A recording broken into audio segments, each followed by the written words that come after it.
ఎవరైనా సరే ఆరోగ్యంగా ఉండాలంటే శుభ్రత పాటించాలి. మరి శుభ్రత కావాలంటే ఎలిం ప్రొడక్ట్స్ వాడాలి. అంటే ఎక్కువగా మనం మాట్లాడుకోవాల్సింది బుల్లెట్ గురించి, బుల్లెట్ బాబా గురించి. సక్సెస్ మీట్లో కూడా పర్టికులర్గా మీరు దాన్ని మెన్షన్ చేసి మరీ చెప్పారు. ఆ పాయింట్ అంటే ఎవరైనా కానీ ద కోర్ పాయింట్ని చెప్పాలనుకోరు. అయితే మీరు చెప్పడానికి రీజన్ ఏంటి? సో యాక్చువల్లీ ఏళ్ళ క్రితం ఎప్పుడైతే నాకు బైకులు అంటే ప్రేమ కుదిరిందో, నేను పెద్ద మోటార్ సైకిల్ ఎంతూసియాస్ట్ అండి. నేను చాలా కంట్రీస్లో వియట్నాము, థాయిలాండ్ కానీ, మన ఇండియాలో సౌత్ ఇండియా కానీ, నార్త్ ఇండియా కానీ నేను మోటార్ సైకిల్ వేసుకొని ఎన్నో సోలో ట్రిప్పులకి వెళ్ళిపోయాను. ఇది వేరే దేశాలకు? వేరే దేశాల్లో కూడా ఒక్కడనే సోలో ఒక్కడనే బైక్ వేసుకొని తిరిగాడు. ఓకే. ఇలాంటి జర్నీల్లో నాకు మిత్స్, లెజెండ్స్ గురించి డిస్కషన్స్ ఎవరో అక్కడ లోకల్ వాళ్ళు చెప్పేవారు. అక్కడ ఏ గుళ్ళు ఉన్నా సరే ఆగేవాడిని. అలాగే నాకు బుల్లెట్ బాబా గురించి, ఓం బన్న గారి గురించి నాకు ఒకసారి తెలిసింది. ఓకే. ఓం బన్న గారు రాజస్థాన్లో 1988లో ఒక యాక్సిడెంట్లో చనిపోతే ఆయన బైక్ మళ్ళీ అక్కడే మళ్ళీ రావడం, మళ్ళీ అక్కడి నుంచి తీసి ఇంకో దగ్గర పెడితే మళ్ళీ అక్కడికే మళ్ళీ బండి రావడం, ఎన్నోసార్లు ఇలా జరిగేటప్పటికి వాళ్ళు అక్కడ ఒక మందిరం కట్టి దాన్ని ఇప్పుడు వరకు పూజిస్తున్నారు, జనాలు ఆదరిస్తున్నారు, ఆ బిలీఫ్ సిస్టమ్ని ఇంకా నమ్మి ఇంకా పెద్దది చేస్తున్నారంటే దాన్ని ఎంతోమంది ఎగతాళి చేసినా దాంట్లో ఉన్న కోర్ పాయింట్ ఏదైతే ఉంటుందో, ఇప్పుడు రాజస్థాన్ లాంటి ఊరు, లైక్ రాజస్థాన్ లాంటి సిటీ, స్టేట్లో, రాజస్థాన్ లాంటి స్టేట్లో ఎడారి, నీళ్ళు ఉండవు. కలేజా సినిమాలో మనం చూసాం. ఆ ఊర్లో అప్పుడు మనకు అర్థమైంది దేవుడిని ఎలా చేస్తారని. సో వాళ్ళకి ఏమీ లేనప్పుడు మనిషి అన్నోడికి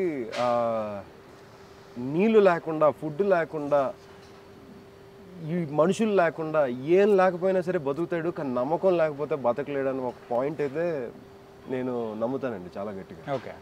ఆ నమ్మకం అన్న విషయం ఏదైతే ఉందో అది ఒక్కొక్కసారి మనకు మనం సృష్టించుకోవాలి. మన మీద మనం నమ్మకం, ఒక ఐడల్ని ఎవరైనా సృష్టించి మనకు చూపించాలి. ఈ పర్సన్ నమ్మాలి, బండిని నమ్మండి, దేవుణ్ణి నమ్మండి. ఒక నమ్మకం అయితే సృష్టించారు. ఆ నమ్మకాన్ని ఇంకా పెద్దది చేసి ఈరోజు మనుషులు ముందుకెళ్తున్నారు. ఆ నమ్మకంతోనే రోజు నిద్రలేస్తున్నారు. They are going forward every day in their life. అంటే అది డెఫినెట్గా చెప్పాలండి ఆ పాయింట్. నేను యాక్చువల్లీ ఆ పాయింట్ ఎప్పుడు చెప్పాలా అని నేను వెయిట్ చేస్తున్నాను. ఆ రోజు నాకు దొరికింది.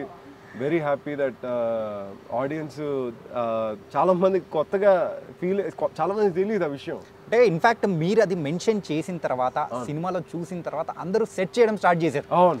ఏంటి అదే బుల్లెట్ బాబా ఉన్నాడా, అసలు బుల్లెట్ బాబా అంటే ఎవరు, ఆయన బతికే ఉంటాడా అని చెప్పేసి అనుకున్నారు. Then they started realising, oh this is a behind story అని. Right exactly. కానీ అసలు ఈ పాయింట్ అనేది ప్రవీణ గారితో డిస్కస్ చేసిన తర్వాత అట్లా ఒక మెటీరియలైజ్ అయిందా, లేకపోతే బిఫోర్గానే ఉంటే అది మీకు వచ్చిందా? లేదండి, ఇది ఆబ్వియస్లీ ఫిల్మ్లో ఉన్న కోర్ పాయింట్ ఇది.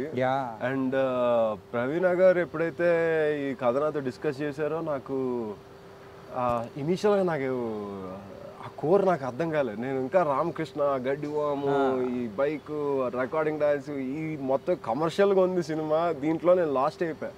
ఎప్పుడైతే క్యారెక్టర్ పర్ఫామ్ చేస్తున్నానో ఆ సీన్లోకి వెళ్ళామో ఒక్కొక్క సీన్ అవుతుంది లాస్ట్కి ఎప్పుడైతే ఆ సీన్లో రామకృష్ణ ఏదైతే రియలైజ్ అవుతాడో, నేను ఆ సీన్ని ఎక్కువ టచ్ చేయలేదు, కావాలని టచ్ చేయలేదు నేను. ఓకే. ఎందుకు టచ్ చేయలేదంటే నాకేమనిపించిందంటే ఆడియన్స్ రామకృష్ణ ఫీల్ అవ్వాల్సింది ఏదైతే ఉంటుందో నేను ఆ మూమెంట్లో ఫీల్ అవ్వాలి.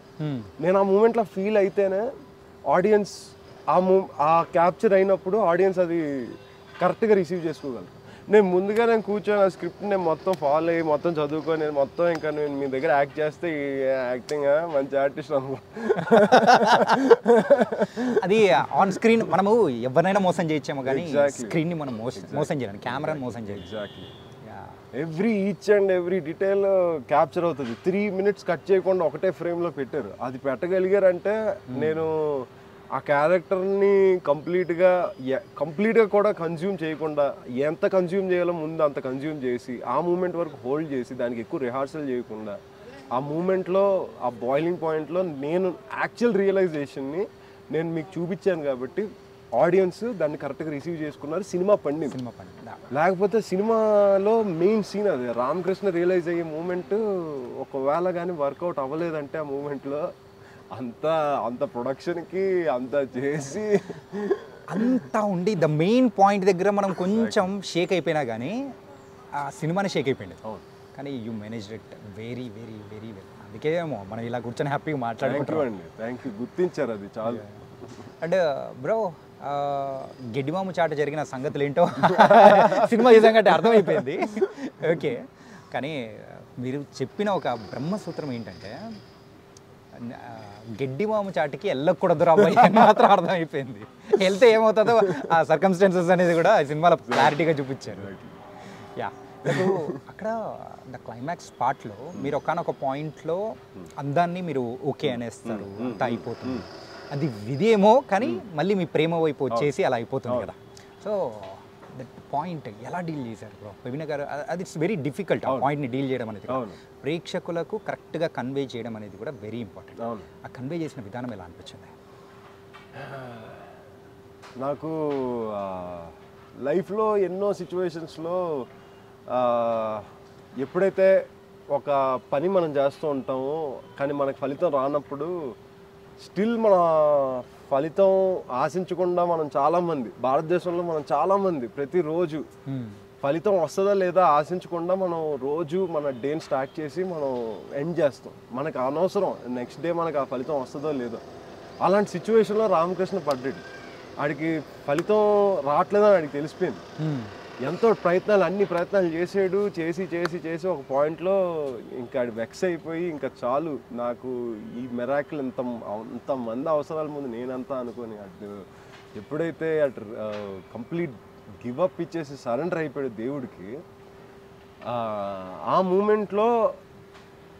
మూమెంట్ నుంచి నాకు ఆడియన్స్తో కనెక్ట్ అవ్వడం స్టార్ట్ అయ్యాయి. ఎందుకంటే ఐ ఫీల్ మీరు ఎక్కడైతే చూస్తున్నారో రామకృష్ణని ఆ లాస్ట్ 5 to 10 minutes రామకృష్ణ ఏదైతే చూస్తాడో ప్రతి ఒక్కరు మనలో ఉన్న ప్రతి ఒక్కళ్ళు ఇంటర్నల్గా అది గోత్రూ అవుతామండి. మనకి ఎన్నో కోరికలు ఉంటాయి, ప్రతిరోజు ఎన్నో కోరికలు ఉంటాయి, అన్ని కోరికలు తీరవు. కానీ అయినా సరే మనం ప్రయత్నిస్తాం, ఏదన్నా సరే ఏ ఫీల్డ్లో ఉన్నా సరే మనం ప్రయత్నిస్తాం, తల దించకుండా ప్రయత్నిస్తాం. అలాంటి సిచ్యువేషన్లో మనం ఒక్కొక్కసారి గివప్ ఇచ్చేసినప్పుడు మనకి ఇంకా దేవుడు వస్తాడు మనకి రివర్స్గా, ఇది యూ డిజర్వ్ దిస్ అని. ఇలాంటి సిద్ధాంతాలు మన పురాతనాల్లో ఎన్నో ఉన్నాయి. ఏది కష్టపడు డిసిప్లిన్గా ఉండు కానీ ఫలితం ఆశించకు, కానీ రిజల్ట్కి డిటాచ్డ్గా ఉండు ఎప్పుడు. రైట్. సో రామకృష్ణ ఎప్పుడైతే ఆ రిజల్ట్కి డిటాచ్ అయిపోయి నువ్వు బాగుంటావు అంతే అనేసాడు,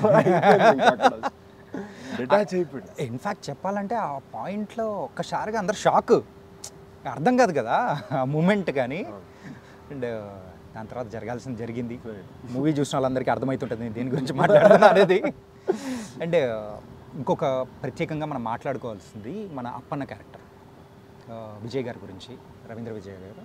సో ఆయన క్యారెక్టరు ప్రజెన్స్ అనేది కూడా అంత ఎక్కువ లేకపోయినా కానీ త్రూ అవుట్ ఆయన ఉండడం అనేది కూడా ఇట్స్ అంటే కొంచెం డిఫికల్ట్ దాన్ని మేనేజ్ చేయడం. కానీ ఇంకొకటి ఇదైతే మూవీ ప్రమోషనల్ ఇంటర్వ్యూ కాదు కాబట్టి పర్సనల్ ఇంటర్వ్యూ కాబట్టి నేను చెప్తున్నా, ఆయన మాట్లాడిన మాటలు కానీ అండ్ కొన్ని వర్డ్స్ యూజ్ చేసిన విధానం ఉంటుంది చూసారా, ఆ యూజ్ చేసిన విధానం నేను చూసేటప్పుడు ఆ ఫ్యామిలీ అందరూ కొంతమంది చూస్తూ ఉంటే ఎవరన్నా ఎక్కడన్నా కొంచెం అన్కంఫర్టబుల్గా ఫీల్ అవుతారేమో జస్ట్ అనుకున్నాను అనమాట.